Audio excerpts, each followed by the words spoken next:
오늘은 베드로가 예수님을 부인하는 장면을 볼 수가 있는데, 우리 성도님들은 예수님을 부인하지 않고 살아가는 하나님의 귀한 종들로 살아가시기를 간절히 축원합니다. 예수님을 부인하지 않는다는 거 참 쉬운 일은 아니에요. 또 어떤 때는 내가 이렇게 했는데 가만히 생각해 보니까 나중에 지나놓고 보니까 결과적으로 하나님의 뜻을 어기는 그런 경우가 있을 수 있단 말이죠.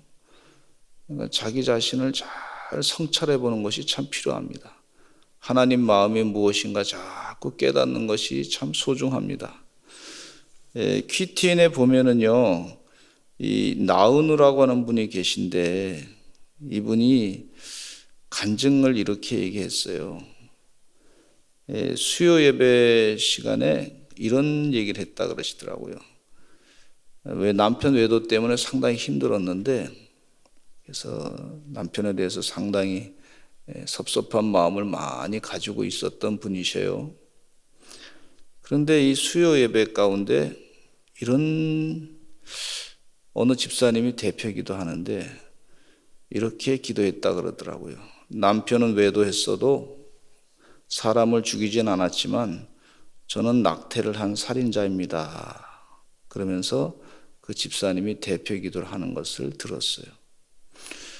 근데 처음에 그 기도가 이해가 되지 않아서 상당히 마음 가운데 얼음장같이 빳빳해지는 속상함이 있었다 그러시더라고요.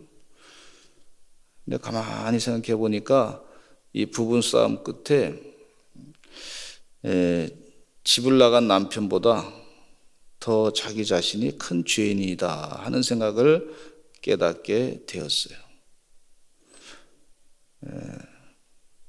그러면서 가정을 깬 남편에 대한 그 속상함 가운데 하나님께서 그를 심판하실 줄 알았는데 그게 아니라 자기 자신의 죄를 바라보게 하시는 하나님의 은혜를 깨달았다. 그렇게 얘기하시더라고요.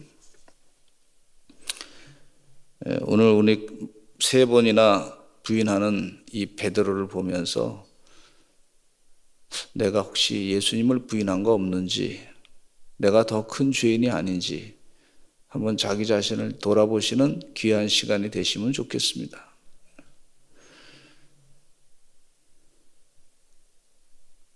이 내용 가운데 보시면 12절로부터 17절 내용에 보면 참 자세하게 기록이 되어 있어요. 예수님의 그 행동 하나하나가 잘 자세하게 기록되어 있고 베드로의 행동까지도 자세하게 기록되어 있어요.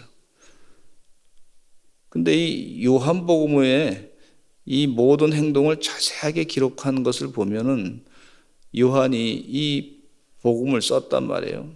그러면 이 쓰신 분이 그 아주 자세하게 자기 경험을 그대로 쓴 것이다. 그렇게 생각하는 학자들이 많습니다. 저도 거기에 동의합니다. 근데 그 내용 가운데 보시면은 사도 요한이 그 현장에 있었던 것을 보게 되는데, 특별히 16절에 보면은요 이런 말씀이 있어요. 베드로는 문 밖에 서 있는지라 대제사장을 아는 그 다른 제자, 예수님의 다른 제자가 있는데 대제사장과 친척되는 제자가 있었어요. 그 아는 다른 제자, 정확하게 이름은 쓰지 않았어요. 그 제자가 나가서 문 지키는 여자에게 말하여 베드로를 데리고 들어오니, 그렇게 얘기했어요. 그러니까 대제사장의 그 친척되는 그런 사람이다. 근데 이름은 안 썼어요. 근데 베드로는 너무나 잘 알고 있어요. 누구냐? 자기 저자가 자기 이름은 얘기 안 하고 그렇게 표현한 걸 볼 수가 있어요. 나중에 보면 또 이 성경 말씀에 보면 어떤 한 젊은 청년이 예수님 잡힐 때 그냥 자기 겉옷을 던져버리고 도망쳤다, 그런 내용이 나오는데 그건 사도 요한이다, 그렇게 보는 사람들이 많이 있습니다. 부끄러운 자기 모습을 그대로 다 드러냈던 그런 모습이죠. 이 베드로 사도와 사실은 예수님의 사랑을 누가 더 받느냐, 미묘한 감정이 그들 가운데 있었던 걸 볼 수가 있어요. 사도 요한이 베드로보다 사실은 더 많이 예수님 사랑을 많이 받았거든요. 근데 미묘한 감정이, 베드로도 예수님의 사랑을 더 많이 받고 싶어 했던 그런 분인데 그런 미묘한 내용이 있어요. 어쨌거나 예수님이 오늘 본문 말씀에 보면 안나스에게 끌려갑니다. 군대 천부장은 1000명을 맡은 사람들이라고 볼 수가 있는데, 군인들을, 이 천부장과 유대인의 아랫사람들이 예수를 잡아 결박했다 했어요. 먼저 안나스에게로 끌고 가고, 또 안나스는 그의 대제사장인 가야바의 장인이다 그랬는데, 이 12절 말씀을 보시면 천부장과 유대인의 아랫사람들이 예수를 잡아 결박했다 그랬는데, 사실은 예수님께서 자발적으로 잡혀가신 것이다, 그렇게 볼 수가 있어요. 다른 사람에게 의해서 억지로 끌려가서 잡혀간 것이라고 볼 수가 없고, 이미 예수님께서 제자 사람 가룟 유다와 함께 많은 사람들이 예수님을 잡으러 왔을 때 내가 그다 그러면서, 다른 제자들은 손대지 말고 내가 그니 나를 잡으라, 이렇게 말씀하신 내용인데, 요한복음 10장 17절에 보면 이런 말씀이 있어요. 내가 내 목숨을 버리는 것은 그것을 내가 다시 얻기 위함이니 이로 말미암아 아버지께서 나를 사랑하시느니라. 내가 내 목숨을 버리는 것, 벌써 하나님의 거룩한 뜻을 이루기 위해서 그렇게 자발적으로 잡히신 것이다 하는 증거를 여기서 볼 수가 있어요. 또 누가복음 22장 22절에도 이런 말씀을 하고 있습니다. 인자는 이미 작정된 대로 가거니와 그를 파는 그 사람에게는 화가 있으리로다 하시니, 예수님께서 이미 하나님의 뜻인 구원의 역사를 위해서 자발적으로 희생하심을 말씀해 주신 것을 볼 수가 있어요. 하늘 보좌를 버리시고 인간이 영원히 죽을 수밖에 없는 상황에서 우리에게 귀한 선물인 영생을 주시기 위해서 이 땅에 오신 예수님의 그 사랑을 잊지 말아야 될 줄로 믿습니다. 하나님의 선물 가운데 큰 선물이 예수님이신데, 그 예수님이 큰 선물 보따리가 뭐냐면 우리의 더러운 죄를 다 사해 주시고, 우리를 의롭다 인쳐 주시고, 구원해 주시고, 하나님과 화평이 되게 하시고, 그리고 예수님께서 우리에게 부활의 기쁨을 주시고 또 앞으로 영생을 살게 하신단 말이죠. 이 귀한 선물을 우리에게 주셨는데, 이 귀한 선물을 잊지 마시는 하나님의 귀한 종들이 되시기를 간절히 축원합니다. 그래서 그렇게 그 일을 위해서 이 땅에 자발적으로 오신 분이 바로 예수님이세요. 우리가 세상 살면서 어떤 사람은 이 자신의 목숨을 말이죠, 어떤 있다가 잠깐 사라질 것에 의해서 목숨을 다 던지는 사람을 보면 참 어리석은 사람이다, 그렇게 볼 수가 있어요. 어떤 사람은 정말 쓰레기 같은 거 그거 가지고 하나님 나라에 볼 때는 별거 아니란 말이에요. 그거 가지고 그냥 목숨을 걸고 그냥 땅 차지하려고 세상의 제국주의자들은 말이죠, 사람들 많이 죽이고 그걸 가지고 목숨을 걸고 머리를 쓰고 막 그러는데, 하나님의 보실 때는 그 참 얼마나 그렇게 살다가 어떻게 그냥 인생 끝나면 어떻게, 그 별거 아니잖아요. 영생이 우리의 삶의 목표가 되어야 될 줄로 믿습니다. 하나님 나라가 우리의 삶의 목표가 되어야 될 줄로 믿습니다. 영원한 하나님 나라, 주님과 함께 살아가는 영원한 하나님 나라, 하나님께서 그것을 우리에게 주시기 위해서 세상적인 그런 사람들의 인생의 목표를 위해서 우리 예수님께서 오신 것이 아니고, 그 정도가 아니고, 물론 그것도 일용할 양식을 주시기 위해서 우리 주님께서 희생하신 거 있지만은, 그거보다 더한 거, 영원한 거, 영생, 천대까지 영원히 복받는 거, 하나님 나라와 주님과 함께 영원히 이 세상을 부활체의 모습으로 다스리는 거, 부활해서 영원히 다스리는 거, 그걸 위해서 예수님께서 십자가에 못 박혀 돌아가신 거예요.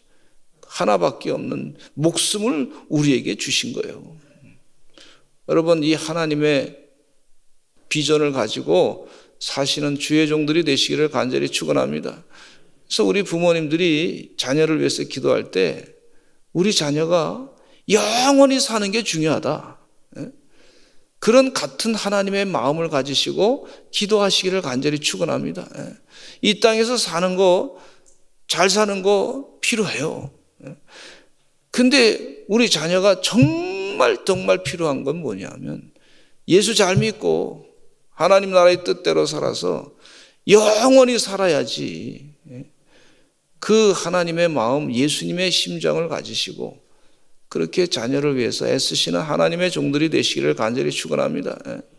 우리 자녀가 뭐 돈 좀 잘 벌고 또 결혼 생활 좀 잘하고 그 좋아요. 그런데 정말 목표는, 우리 마음 가운데 영적인 목표는 우리 자녀가 영원히 살고 천국 가가지고 영원히 사는 거, 그게 우리 삶의 목표다. 그래서 기회가 있을 때마다 자녀와 함께 교회 자꾸 데리고 와서 예배를 참석시키기를 간절히 축원합니다.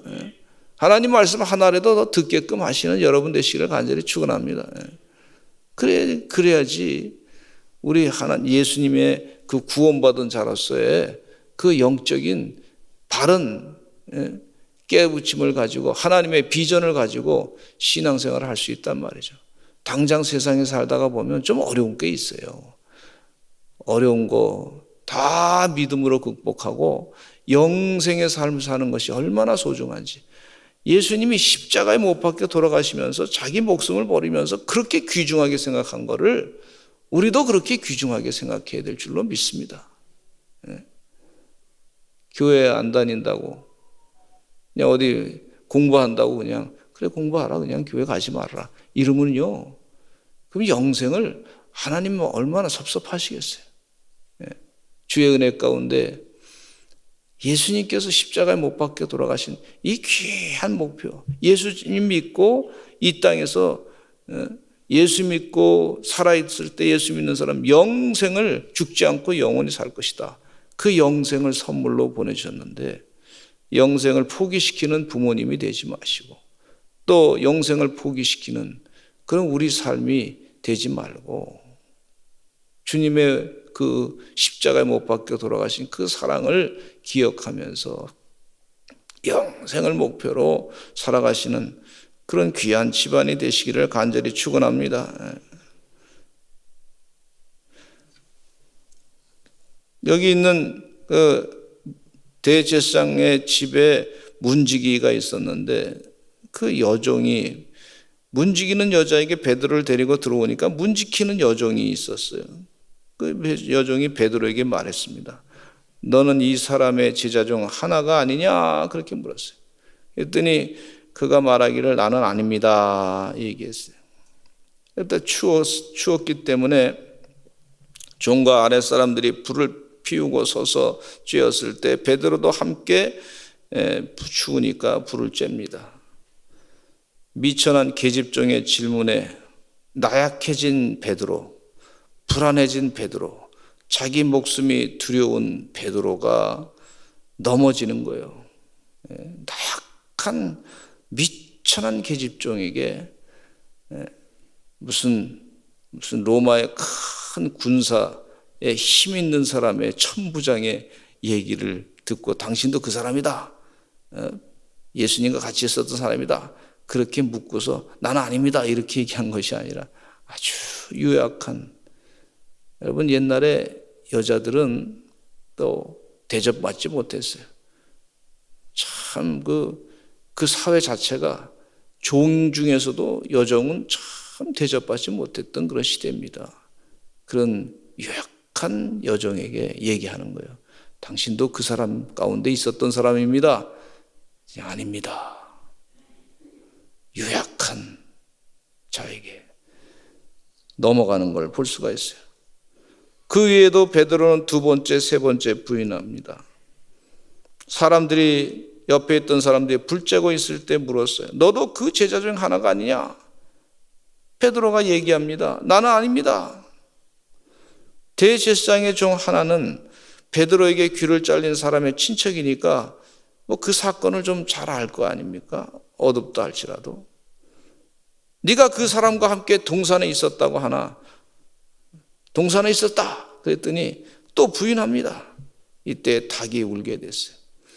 예수님의 예언의 말씀이 분명하게 베드로를 향하신 예언의 말씀이 이루어졌는데 네가 닭 울기 전에 3번이나 나를 부인할 것이다 그랬어요. 근데 예수님께서 반드시 묻습니다. 그 부인한 3번 부인한 것에 대해서 제자 베드로에게 부활하신 다음에 묻습니다. 네가 나를 사랑하느냐? 그 한 번 묻고 끝난 것이 아니라 내가 주님을 사랑하는 줄 주께서 아시나이다. 베드로가 답변했어요. 근데 그 다음 또 2번 묻습니다. 네가 나를 사랑하느냐? 네, 주께서 내가 주를 사랑하는 줄 아시나이다.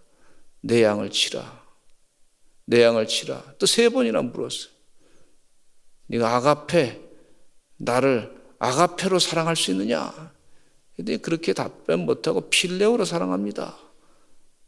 아가페는 하나님 사랑으로 모든 걸 사랑하시는 하나님 아버지의 사랑으로 네가 나를 사랑할 수 있느냐? 이렇게 질문했는데 베드로는 그렇게 안 하고 나는 필레오, 사람을 형제를 사랑하고 또 내 자녀가 부모님이 자녀 사랑하고 그 정도로 내가 친구를 사랑하시듯 사랑할 수밖에 없습니다.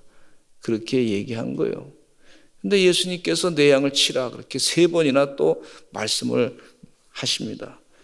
3번 부인하니까 예수님께서 3번 그대로 네가 나를 사랑하느냐? 네가 나를 사랑하느냐? 네가 나를 사랑하느냐? 확인하는 것을 볼 수가 있어요.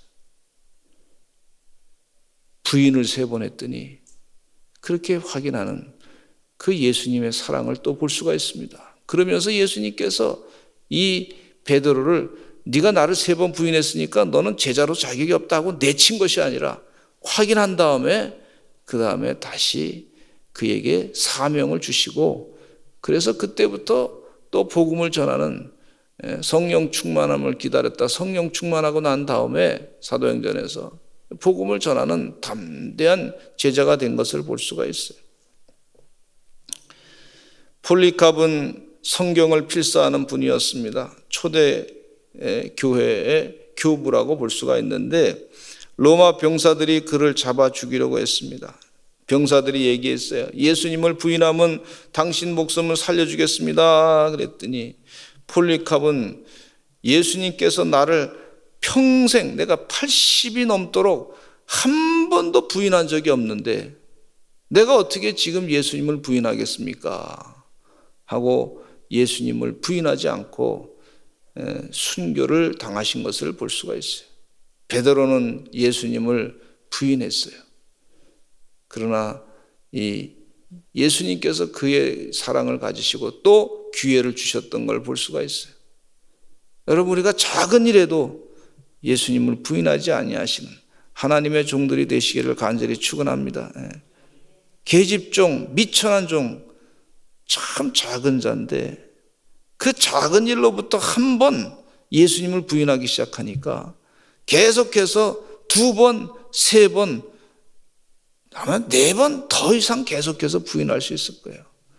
작은 일에부터 영적인 민감성을 가지고 내가 주님을 부인하지 말아야 되겠다. 작은 일에부터 그렇게 하시는 하나님의 귀한 종들이 되시기를 간절히 축원합니다. 대제사장 앞에서 대답하시는 예수님이신데 대제사장이 예수님을 불러놓고 신문합니다. 네가 한 것이 무슨 말이냐? 했더니 예수님께서 내가 사람들한테 다 공개적으로 다 얘기했다. 그거 다 들었을 텐데 왜 또 묻느냐? 이렇게 얘기하니까 옆에 있던 대제사장 옆에 있던 사람이 아랫사람 하나가 여기 분명히 아랫사람이라고 얘기하고 있어요. 아랫사람 하나가 손으로 예수를 쳐서 그러니까 대제사장이라 그러면 유대인 사회에서 최고의 위치입니다. 최고의 권력의 위치. 사내들인 공의 대제사장이라면 최고의 자치, 유대인의 율법의 그 자치 기구가 있는데 그 사내들인의 최고의 위치 권자가 누구냐면 대제사장이에요. 모든 이 권력과 물질도 갖고 있는 분이 바로 대제사장인데 예수님께 그렇게 예수님께 신문했더니 그 예수님께서 네가 다 전했는데 왜 그러냐. 옆에 아랫사람이 말해요. 대제사장께서 잘 보이려고 예수님을 손으로 탁 얼굴을 탁 쳐서 말이죠. 그렇게 어떻게 이렇게 대답하느냐 얘기합니다. 그러니까 예수님께서 내가 잘못 말을 했으면 그 잘못한 것을 증언하라. 바른 말을 하였으면 네가 어찌하여 나를 치느냐. 그렇게 예수님께서 말씀하십니다. 예수님은 하나님이세요. 만드신 세상을 만드신 분이세요. 우리를 만드신 분을 우리가 치는 거예요. 요즘에 포스트 모더니즘 시대에 우리가 살고 있다 하는데 그걸 당연한 것으로 받아들여서 안 됩니다. 하나님께서 우리에게 주신 자유의지를 가지고 가정을 해체하고 하나님의 거룩한 뜻을, 질서를 다 무너뜨리려고 하는 것이 포스트 모더니즘의 행태라고 볼 수가 있는데 이것은요, 하나님을 치는 거예요. 만드신 분의 질서를 깨는 그런 하나님을 때리는 거예요. 주의 은혜 가운데 이런 잘못된 사상에서부터 바르게 서는 하나님의 귀한 종들이 다 되시기를 간절히 축원합니다. 이 가정을 해체하는 동성애, 동성혼, 이 악한 모든 잘못된 법을 만들고자 하는 것을 하나님을 치는 거예요. 하나님 치는. 하나님의 심판을 받을 수밖에 없어요. 주의 은혜 가운데 이 잘못된 것에서부터 돌이키게 해달라고 기도하시기 바랍니다. 세상은 우리를 많은 것으로 유혹해요. 세상이 막 드라마라든지 영화라든지 뭐 이런 가정을 막 해체시켜 막. 아주 막장 드라마는요, 볼수록 가관이에요. 가정을 막 깨뜨리고 막 부서뜨리고 막. 모양은 겉으로는 참 차도 있고 집도 있고 모양은 더 잘 사는 것 같고 굉장히 여유 있게 사는 것 같은데 겉모양은 그런데 속은 다 망가지고 해체하고 말이죠. 그렇게 되는 불행한 이 시대에서 우리가 주의 은혜 가운데 하나님 말씀을 바르게 잡고서 가정을 잘 하나님의 뜻대로 지키시고 믿음으로 승리해 나가는, 그래서 빛과 소금의 역할을 온전히 감당하는 주의 종들의 삶이 되시기를 간절히 축원합니다. 예수님을 부인하지 아니하고 하나님의 뜻을 부인하지 아니하고 너희는 이 세대를 본받지 말고 하나님의 선하시고 온전하시고 거룩하신 뜻이 무엇인가 분별해서 그 뜻대로 살라 그랬는데 그 뜻을 이루기 위해서 살아가시는 영적인 그리스도의 제자들 다 되시기를 간절히 축원합니다. 우리 다 같이 주여 많이 하시고 통성으로 기도하겠습니다. 하나님, 우리가 빛과 소금의 역할을 감당하기를 원합니다. 주여, 이 세상 가운데 사는 동안에 정말 하나님의 뜻대로 살아서 세상을 변화시키는 주의 종들 되게 하여 주시옵소서. 주여 많이 하시고 통성으로 기도하겠습니다. 주여, 주여.